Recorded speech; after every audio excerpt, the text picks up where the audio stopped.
At ngayon mga giliw naming tagapakinig, narito si Lola Sela sa kanyang pangatlong kabanata ng kanyang kwento na pinamagatang Krusitiho, dito sa ating dulang mga kwento ni Lola Sela.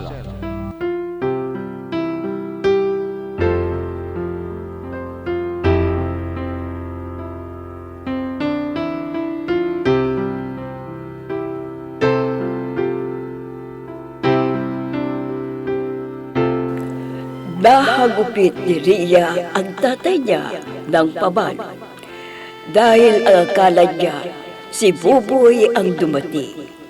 At doon nakumpirma ng matanda na totoong sinasaktan nga nila si Buboy. Kaya umuwi kaagad ito at ipinalayo sa asawa niya ang apo nila. At doon sila nagpunta sa bayan ng Santa Cruz, malayo sa bayan nila. Hinanap nila Ramil at Rhea, pero hindi na nila nakita si Buboy. Samantala, isinama ni Asod ang apo sa simbahan ng Santa Cruz. At pagkatapos ng misa, nagpunta sila sa Krusitiho ng simbahan. At iniwan saglit ni Asod ang apo para bumili ng kandila. Pero pagkaalis ng matanda, napansin ni Buboy na gumalaw ang mga mata ng ibahe. Kaya natakot siya at umalis, hinahanap ng lola. Isang kwarto ang napansin niya at pumasok doon at nagulat siya. Dahil may lalaking tila naghihintay sa kanya at kilala siya. Nagpakilalang si Kuya Jess. Kinwentuhan siya para maalis ang takot ng bata. Samantala, nakarating na rin sa simbahan ng Santa Cruz ang mag-asawang Ramil at Rhea. At doon hinahanap si Buboy.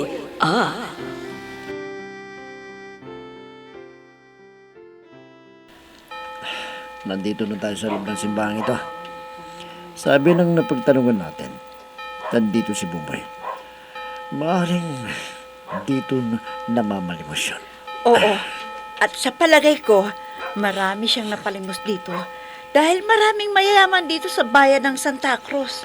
Hoy, kung mahanap natin siya, huwag mong suluyan ng pera, ha? Teka. Rhea, ayun o. Tingnan mo. Tingnan mo. Ang alin? Oo nga! Sa wakas, nakita rin natin siya. Ano bang ginagawa mo? Halika na. At kunin natin siya. Para mapaghatian na natin ng perang napalimos niya. Na! Halika. Buboy! Halika na! Buboy! Ramil, hindi pala si Buboy. Visit. Kamukha lang niya. Akala ko siya na. Sige, libutin pa natin ang simbahan ito. Hanapin natin siya. At palagay ko andito lang yan. Halika na, bilisan mo. Ayun na si Ramil. Uunahan ko na lang siyang maghanap kay Buboy. Dito lang ako. Uupo ako sa upuan ito. Kunwari, nagdadasal ako.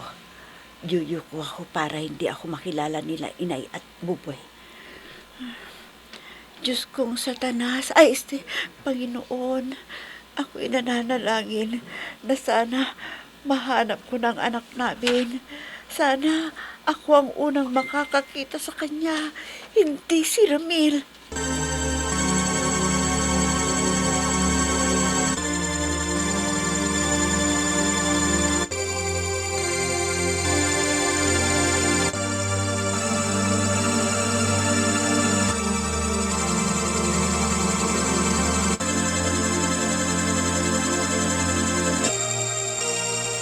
Iyan ang pagkakakilanlan kay Jesus, Buboy. Nakapagpalayas din pala siya ng demonyo. Oo, Buboy. Buboy! Apo! Ha? Kuya Jess, ang lola nandyan na. Ay, nako, Apo. Kanina pa kita hinahanap. nandito ka lang pala. Kinabahan na ako. Akala ko, nakuha ka na ng inay at itay mo. Lola, nagkwentuhan lang kami ni Kuya Jess habang wala ka. Siya nga pala, Kuya Jess, ang Kuya Jess, nasaan ka na? Kuya Jess? Apo, sinong Kuya Jess ang sinasabi mo? Yung kausap ko, Lola, nasaan na siya? Kuya Jess, nasaan ka? Kuya, huwag kang magtago. Ay, nako, Apo. Kung ano-ano ang sinasabi mo. Halika na nga, umuwi na tayo. Dahil nakita ko ang inay at itay mo na nandito kanina. Kaya halika na, umalis na tayo. Dalian mo. Pero Lola, magpapaalam mo na ako kay Kuya Jess. Nakakahiya naman. Kuya Jess, nasaan ka? Kuya! Buboy! Apo! Bumalik ka rito! Baka makita ka ng inay at itay mo! Buboy! Ay, Diyos ko, sino kaya ang sinasabi niyang Kuya Jess? Wala naman akong nakitang kausap niya. Mabuti pa, susundan ko siya. Baka makita nila Rhea at Ramel, kukunin siya. Buboy! Halika na! Umuwi na tayo! Buboy! Si Buboy! Buboy!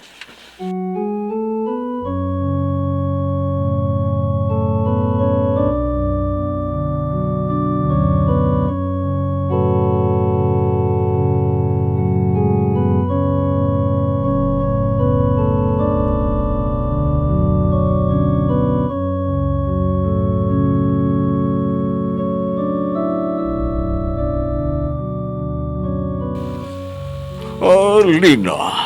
Oh, kayo pala, Padre Emilio. Magandang araw po sa inyo. Magandang araw naman sa iyo. Lina, napansin mo ba yung batang lalaki kahapon? Yung matagal na nasa harap ng krusipiho. Ha? Opo, Padre. Napansin ko rin yun kahapon eh. Matagal na nakatitig siya sa mga mata ng ating Panginoong Hesukristo. Tagasan kaya ang bata yun? Parang kahapon ko lamang siya nakita rito.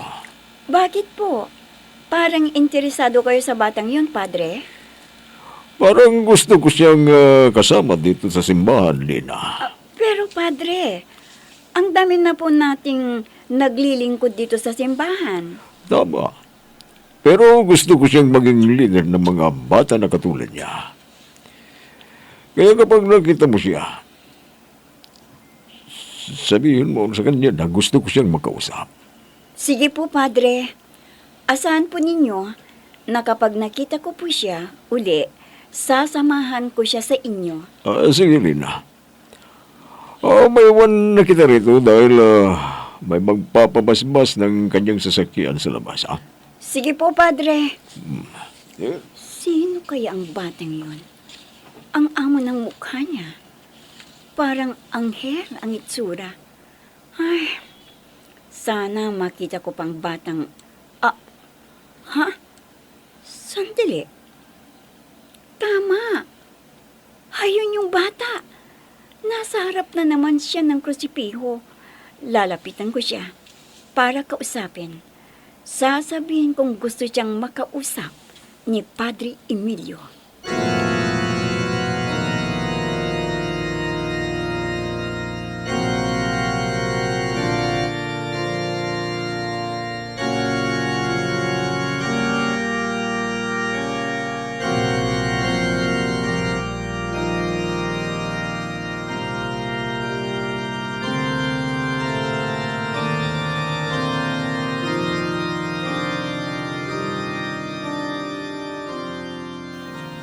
Kuya Jess, saan ka ba nagpunta kahapon?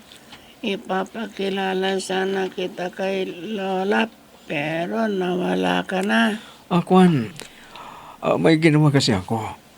Kaya umalis na ako kagad.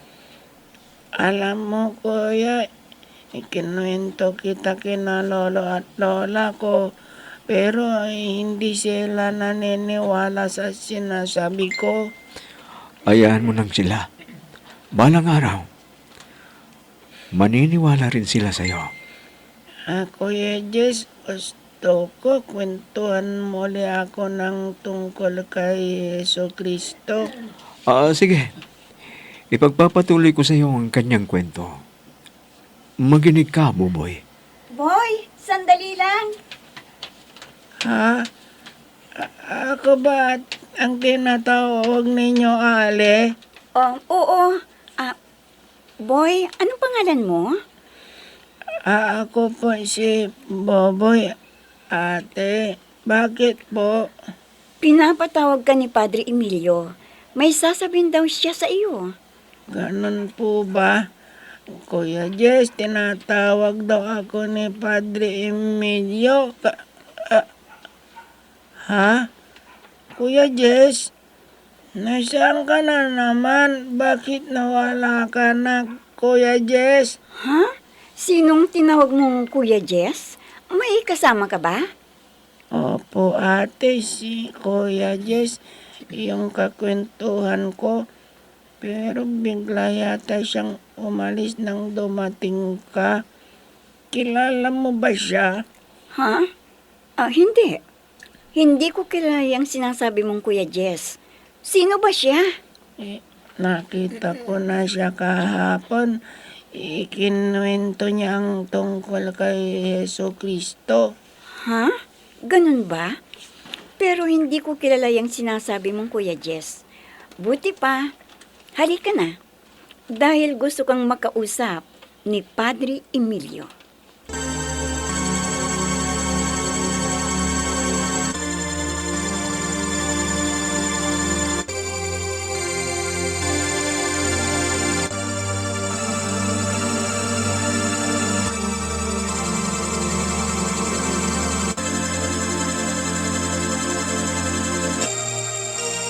Magandang umaga po, Padre Emilio. Nandito na po yung batang gusto niyong makausap, si Boboy. Magandang umaga po sa inyo, Padre. Magandang umaga naman sa inyo. Nagagalak ako at nakita kitang muli, boy.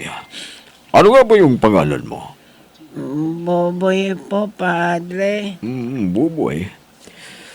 Tamang-tama sa iniisip kong gawin na para maikayat natin ng mga batang katulad mo na magsimba.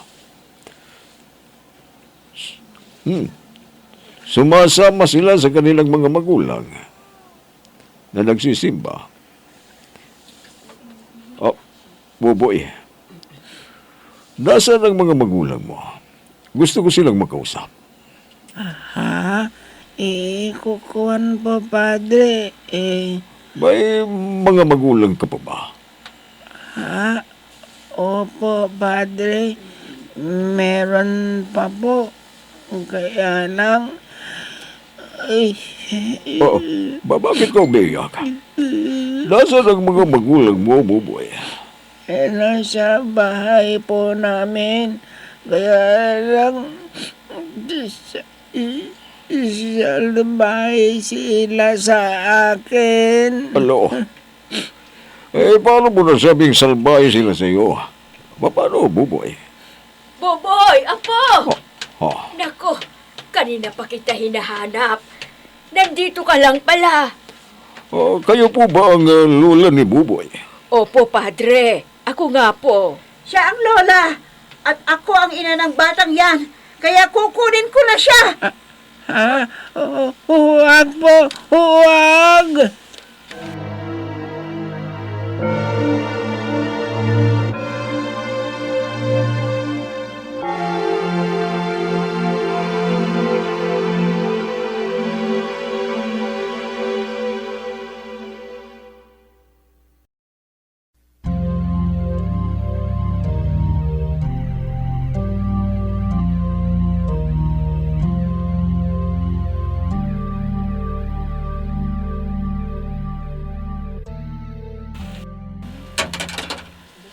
Kanina pa ako dito sa bahay ng kamag-anak ni Ason. Pero wala pang maglola. Saan kaya sila nagpunta? Sabik na akong mayakap ang apo ko. Ay, nako. Kawawa ang apo ko. Nagkaroon siya ng mga magulang na salbahe. Pareho sila. Papaano kung hindi nakita ni Ason ng apo namin? Wala kaming kaalam-alam sa pinagdadaanan niyang kalbaryo sa buhay. Ay, nako. Batang-bata pa nakakaranas na siya ng kalbaryo sa buhay. Sarili pa niyang magulang ang gumagawa ng kalbaryo sa buhay niya. May humintong tricycle sa tapat. Silipin ko. Dalian mo, apo. Pumasok na tayo kaagad sa bahay. Opo, Lola. Ay, sila na nga. Sasalubukin ko ang apo ko. Ay, mabuti na lang at hindi sila tagalan. Ay, Boboy, apo, mabuti at dumating na kayo. Halika, apo. Lola, nandito pala kayo. Ay, nako, Pidyong. Kailangang makalipat tayo kaagad ng matitirahang bahay. Dahil natuntunan nila Ramel at Rhea ang tinitirahan namin. Ano? Hindi. Huwag na kayong umalis dito. Ang mabuti pa, isumplong na natin sila sa pulis. Hindi nila pwedeng kunin ang ating apo. Dahil kung ipagpipilitan nila, makikita nilang hinahanap nila.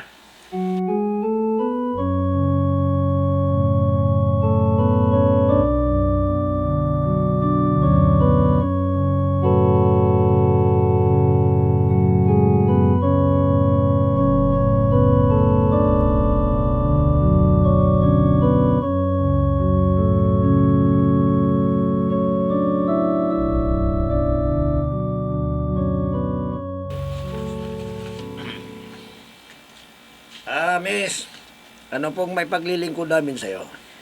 Sargento, tulungan niyo po ako. Nakidnap ang anak ko.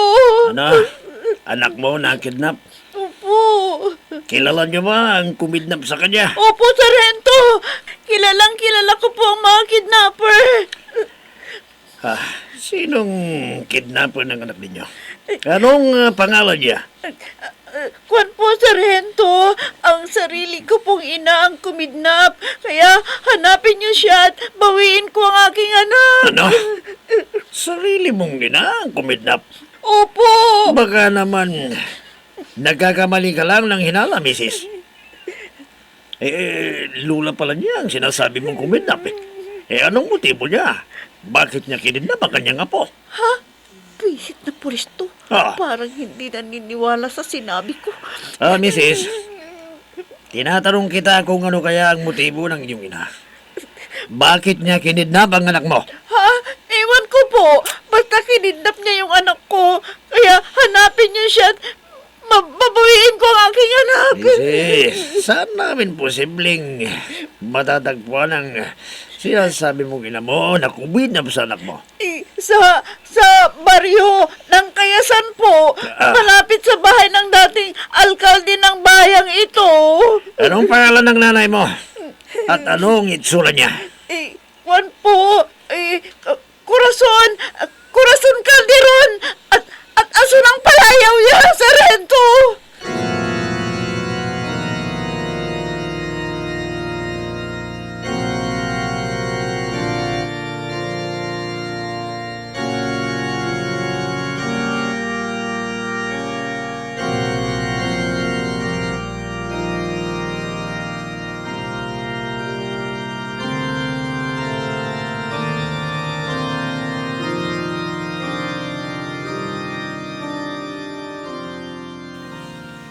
Ano ka mo, apo? Kinausap ka ni Padre Emilio.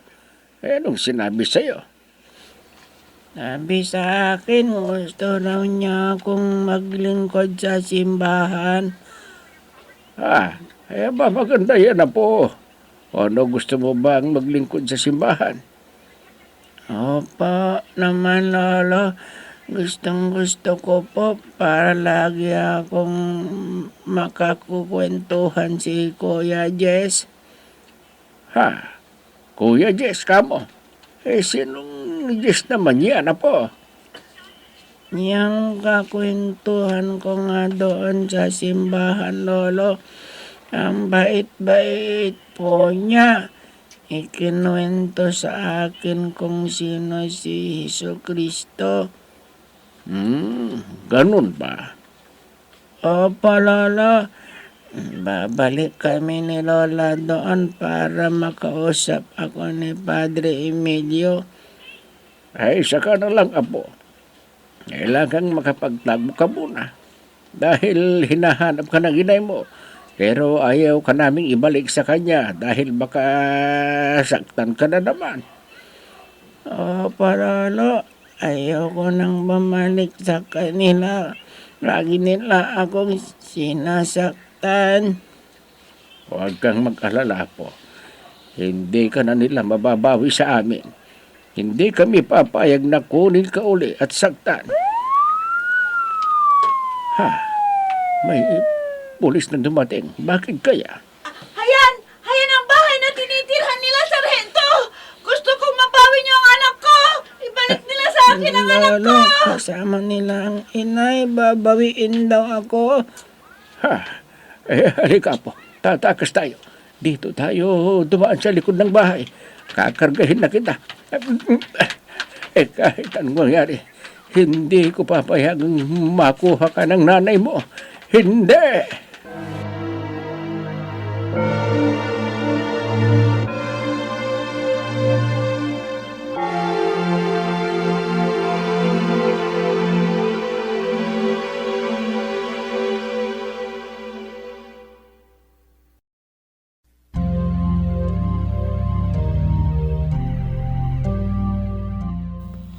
Mabawi kaya ni Rhea si Buboy.